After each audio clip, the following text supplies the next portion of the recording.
Hi, I'm Kelly. I'm 35 years old and love to keep things neat and organized.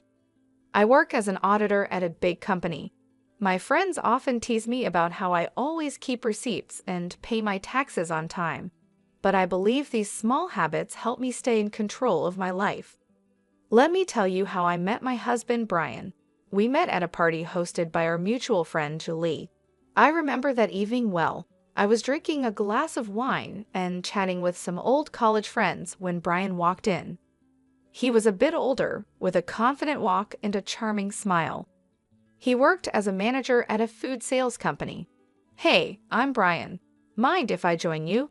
he asked, holding a beer and looking directly at me. "Sure, I'm Kelly. Nice to meet you," I replied with a smile. We started talking, and I was surprised by how easy it was to chat with him. We discovered that we both loved hiking and had a shared passion for classic rock music. A few months into our relationship, Brian invited me to his sister Lauren's barbecue. It was my first time meeting his family, and I was a bit nervous. When we arrived, Lauren greeted us warmly, but her 5 kids were a different story. They were running around, screaming, and throwing toys everywhere. "Hey Lauren, this is Kelly," Brian said, introducing me. "Nice to meet you, Kelly. These are my little rascals, Paul, James, and Helen," Lauren said, barely holding onto James, who was trying to squirm out of her grasp. "Nice to meet you all," I replied, trying to hide my discomfort. As the evening went on, the kids got wilder. They were climbing on furniture, throwing food, and yelling at the top of their lungs. I looked at Brian, hoping he would say something, but he just smiled and shrugged. "Aren't they just full of energy?" he said with a chuckle. I forced a smile and said, "Yeah, they sure are." As Brian and I got closer, we started talking about our future together. He proposed to me during a hike on top of a beautiful hill overlooking the valley. It was simple and sweet, just the way I liked it. Our wedding was lovely, except for one little problem: Lauren's kids. They were running around, making a mess, and being loud. Lauren didn't seem to mind, and Brian thought it was funny. "Look at them, they're having so much fun," Brian said, laughing as he watched them spill drinks and toss food around. "Yeah, but they're also making a huge mess," I replied, trying to keep calm. "Oh, come on, Em, they're just kids. Let them enjoy," he said, shrugging it off. I didn't want to spoil our special day by arguing, so I let it go, hoping things would get better once we settled into our new life together. After we got married, Brian and I decided to buy a house. We had been living in a rented apartment, but we wanted a place of our own. I was really excited about this new chapter in our lives. One evening after work, Brian and I sat down to talk about our finances and how we would manage the costs for our new home. "Kelly, we need to figure out how we're going to split the costs," Brian said, leaning back on the couch. "Yeah, I've been thinking about that too," I replied. "I can handle the furniture, appliances, and some art pieces. What about you?" "Well, I was thinking I could buy you a new car. I know your old one is giving you trouble," Brian suggested. I was surprised and happy. "Really? That would be amazing. My car is practically falling apart." "Yeah, I've seen it struggle. It's time you had something reliable," he said with a smile. We started house hunting right away. After a few weeks of looking, we found a beautiful house that we both loved. It was a bit expensive, but we decided it was worth it. Moving in was a busy process, but I was excited about decorating our new home. I spent a lot of time picking out furniture and appliances, making sure everything was nice and stylish. One Sunday, Brian surprised me with a new car. It was a sleek, shiny sedan, and I was thrilled. "Brian, this is incredible. Thank you so much." I hugged him tightly and exclaimed, "Thank you so much, Brian. This means a lot to me." "You're welcome, Kelly. You deserve it," he said, looking proud of himself. As we settled into our new home, things seemed to be going well. We both enjoyed our jobs and loved coming home to our cozy house. But small things started to bother me. Brian's laid-back attitude, which I once found charming, was beginning to annoy me, especially when it came to household chores. "Brian, can you help me with the dishes tonight?" I asked one evening after dinner. I had a long day at work. Can't we just leave them for tomorrow?" he replied, looking at me with pleading eyes. "Brian, we can't keep putting things off. I'm tired too, but we need to keep this place clean," I insisted. "Fine, I'll do it," he said with a heavy sigh as he got up from the couch. A few months into our marriage, I started worrying because I couldn't get pregnant. It was really stressing me out. I went to the doctor, and he told me to be patient, that it would happen when the time was right. Still, it was hard not to worry about it. Meanwhile, Brian's sister, Lauren, with her 5 kids, was visiting a lot. Lauren lived in a neighboring state, but you'd think she lived next door with how often she was around. Every time she came over, she'd unload all her problems with her husband on me. It was nonstop. During dinner, while we were trying to relax, she'd be at it, talking about her issues. "Kelly, you won't believe what Richard did this time," Lauren would start, rolling her eyes. "Lauren, can we talk about something else for once?" I'd ask, trying to steer the conversation away from her marital drama. "Oh, come on, Kelly, I need to vent." "You're the only one who understands," she'd reply, not getting the hint at all. And her kids were a nightmare.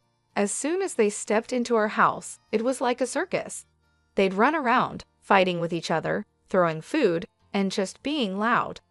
After a long week at work, all I wanted was some peace and quiet, but that was impossible with those kids around. "Guys, can you calm down, please?" I'd say, trying to keep my cool as they tore through the living room.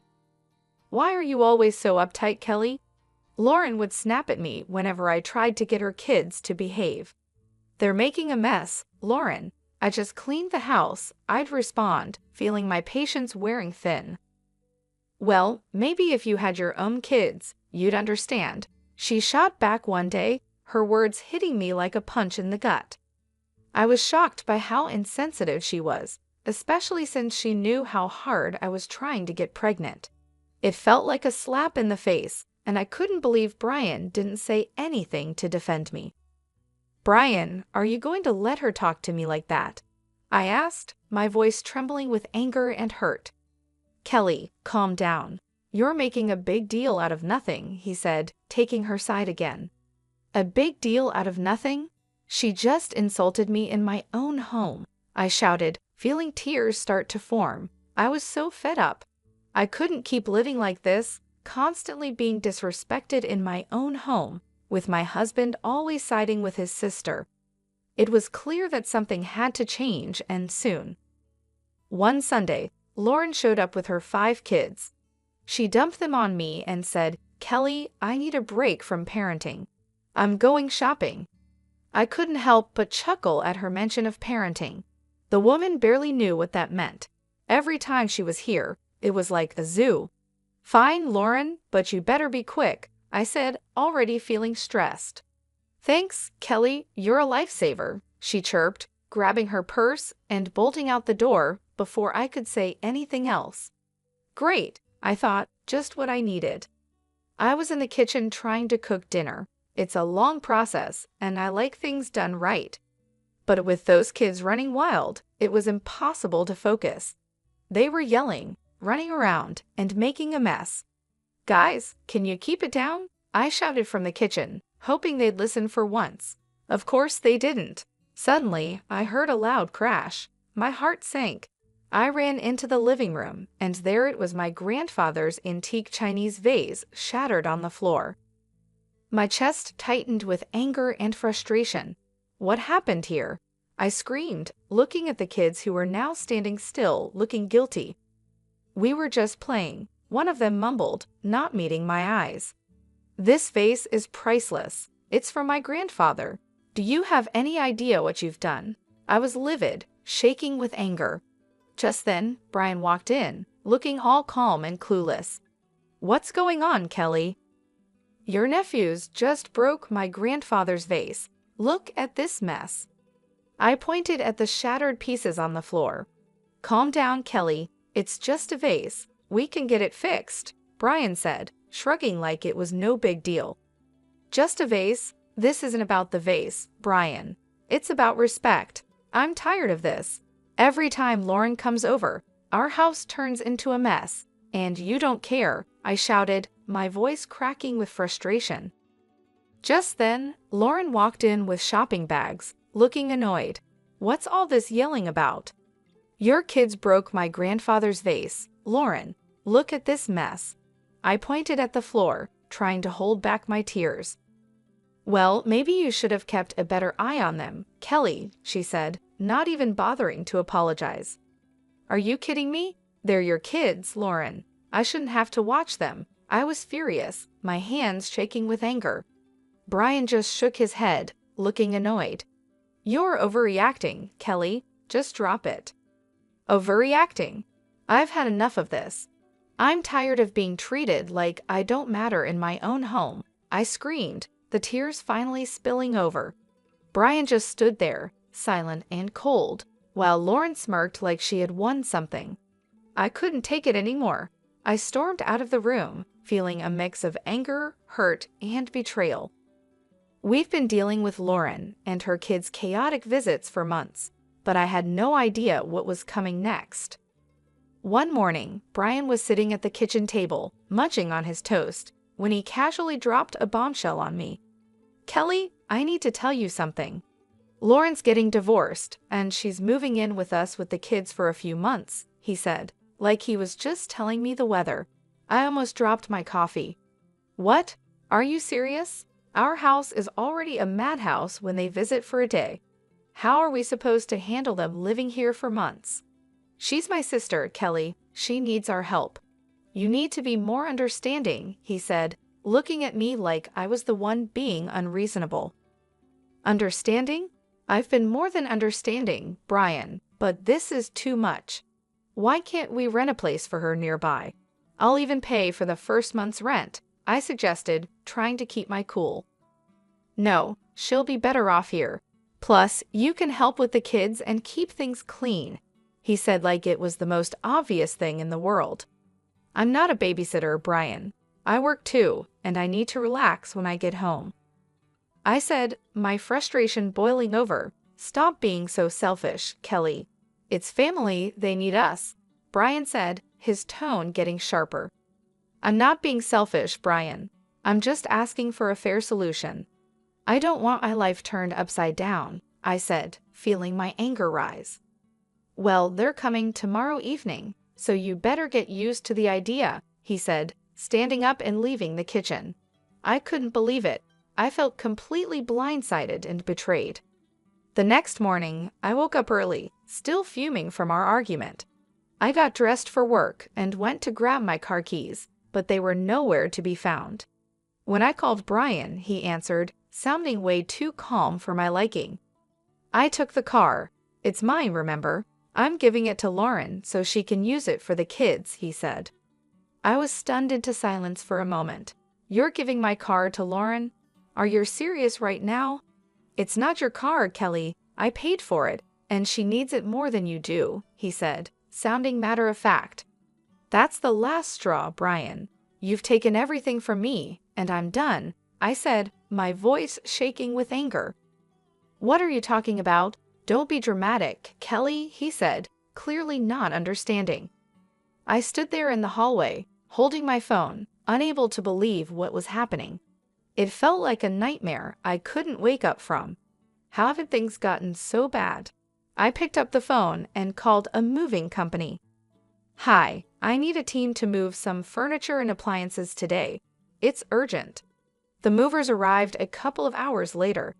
I showed them around the house, pointing out the items to be moved. Take everything, the beds, sofas, chandeliers, even the faucets in the bathroom. The movers got to work, and soon the house started to look empty. I felt a strange sense of relief watching them carry out each piece of furniture. As the last item was loaded onto the truck, I directed them to my mom's house. Everything goes there. Thanks for the quick work, guys, I said, handing them a tip. With the house now bare, I grabbed my essentials and headed to my mom's place. A few hours later, my phone started buzzing. It was Brian calling repeatedly. I ignored the calls, feeling a mixture of anxiety and empowerment.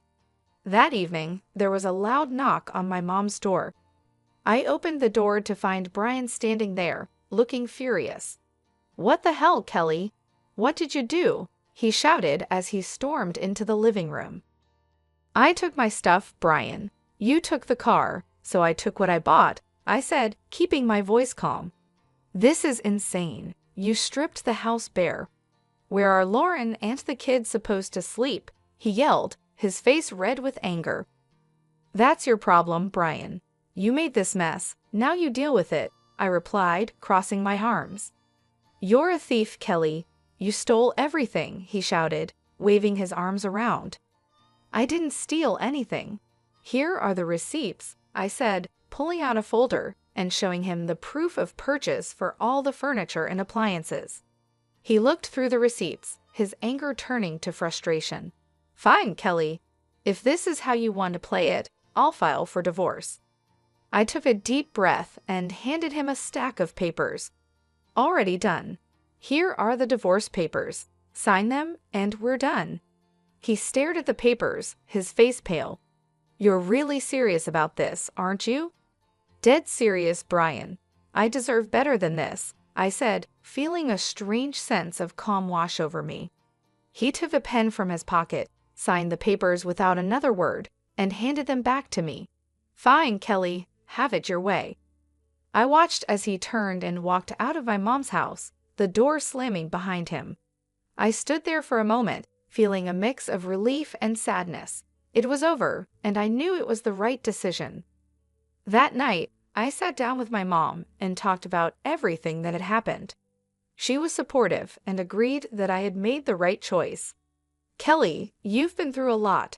It's time you focused on yourself and your happiness," she said, giving me a comforting hug.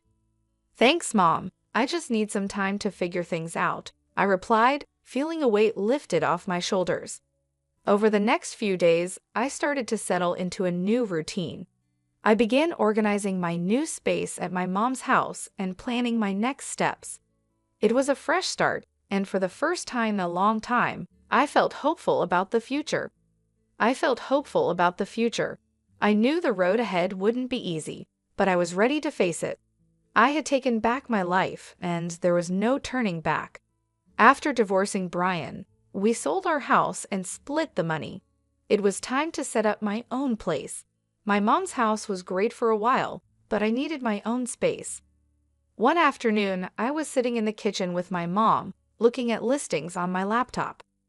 "Mom, I think I found a place that looks perfect. It's a small apartment downtown, close to work," I said, showing her the pictures.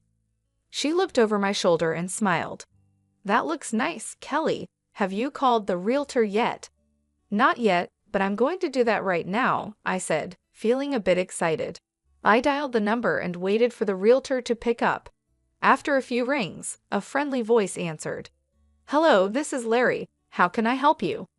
"Hi, Larry. My name is Kelly. I'm interested in the apartment you have listed downtown. Is it still available?" I asked, crossing my fingers. "Yes, it's still available. Would you like to schedule a viewing?" he replied, sounding hopeful. "Absolutely. How about tomorrow afternoon?" I suggested, trying to sound calm. "That works for me. I'll see you at 4 p.m., Larry said before we ended the call. The next day, I headed downtown to meet Larry and check out the apartment. When I arrived, he was waiting outside the building with a friendly smile on his face. "Hi, Kelly. Nice to meet you. Let me show you around," he said, shaking my hand.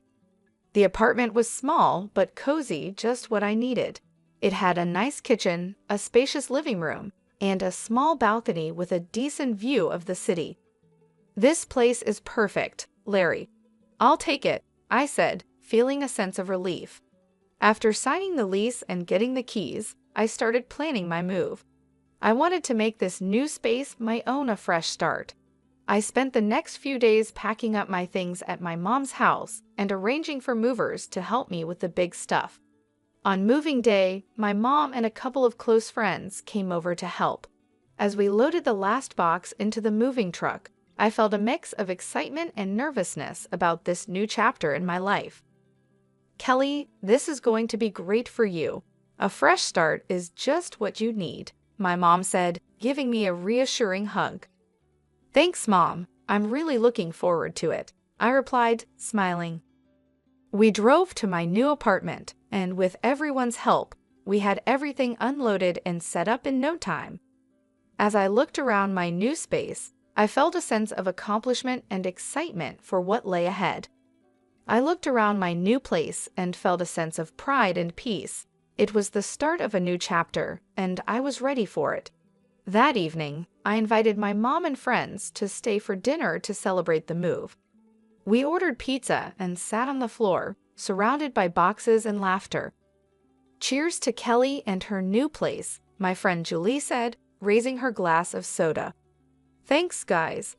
I really appreciate all your help and support," I said, feeling grateful. As the night went on, we talked and laughed, and for the first time in a long time, I felt truly happy and free. After the party, as I sat on my balcony looking out at the city lights, I thought about everything I had been through and how far I had come.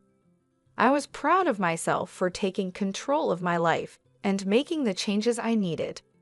I heard from some mutual friends that Brian used his share of the money to buy a small apartment. Now he's living there with Lauren and her 5 kids. Brian's working 2 jobs to keep up with the bills while Lauren still isn't working. They're fighting all the time. One day, out of the blue, Brian called me.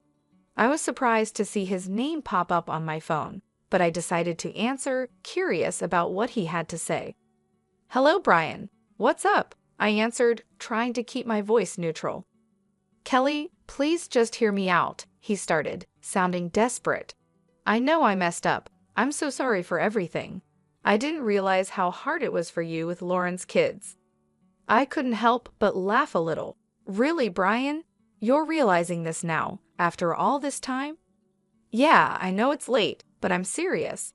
I've been thinking a lot, and I miss you. I miss us. Can we start over? I'm ready to move into your apartment and make things right," he said, his voice almost pleading.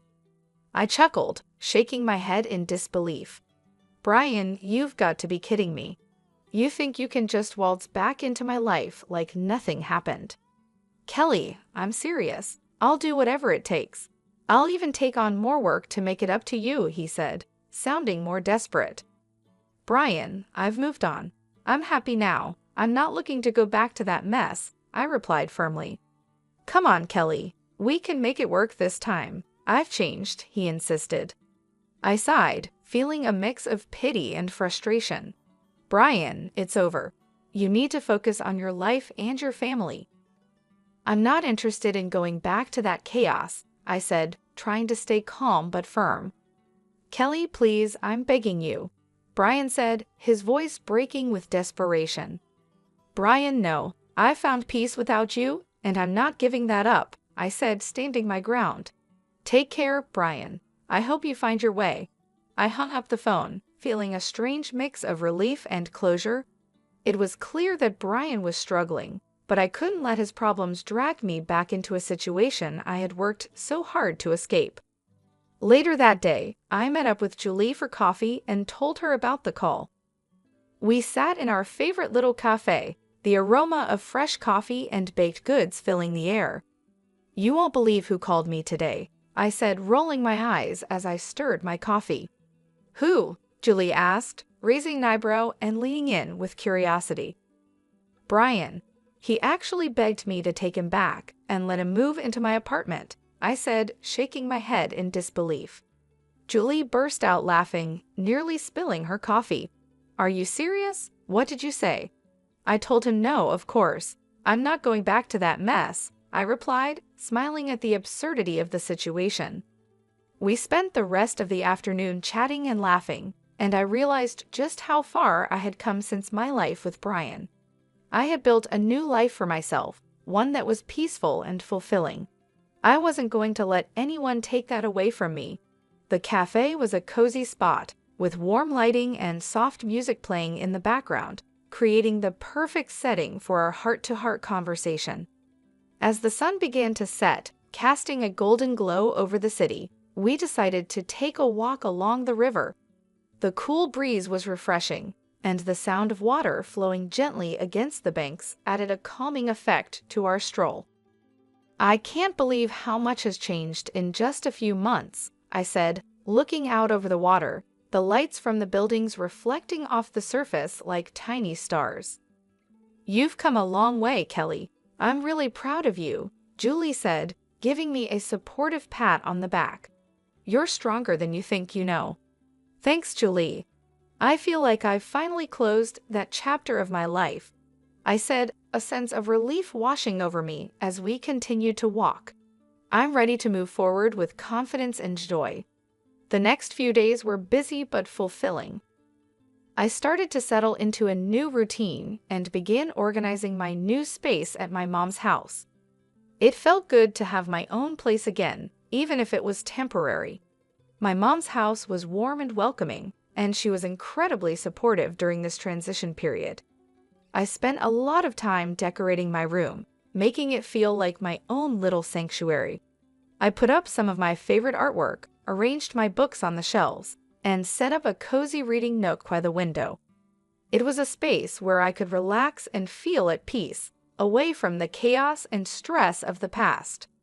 One evening, as I was unpacking the last of my boxes, my mom came into the room with 2 cups of tea.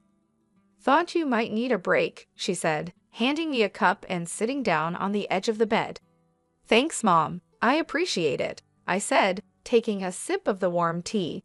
It was soothing, and the familiar taste brought a sense of comfort. "You've been through a lot, Kelly. It's time you focused on yourself and your happiness," she said, giving me a comforting hug. "You deserve it." "I just need some time to figure things out," I replied, feeling a weight lifted off my shoulders as I looked around my new space. Over the next few days, I continued to adjust to my new life. I started planning my next steps, looking into new opportunities and setting goals for the future. It felt like a fresh start, and for the first time in a long time, I was genuinely excited about what lay ahead. One afternoon, I decided to go for a walk in the nearby park. The weather was perfect, with a gentle breeze and clear blue skies. As I walked along the tree-lined paths, I thought about all the changes I had made and how far I had come. I felt a deep sense of satisfaction and peace, knowing that I was on the right path. I bumped into some old friends while walking and ended up spending the afternoon catching up with them. It was great to reconnect and share my experiences, and they were happy to see that I was doing well. We talked about old times, laughed about silly memories, and made plans to meet up more often. It was comforting to know that I had a strong support system and people who cared about me. As the sun set, I headed back to my mom's house, feeling content and hopeful. I knew the road ahead wouldn't always be easy, but I was ready to face it with courage and determination. I had taken back control of my life, and I wasn't going to let anyone or anything disrupt my newfound peace and happiness.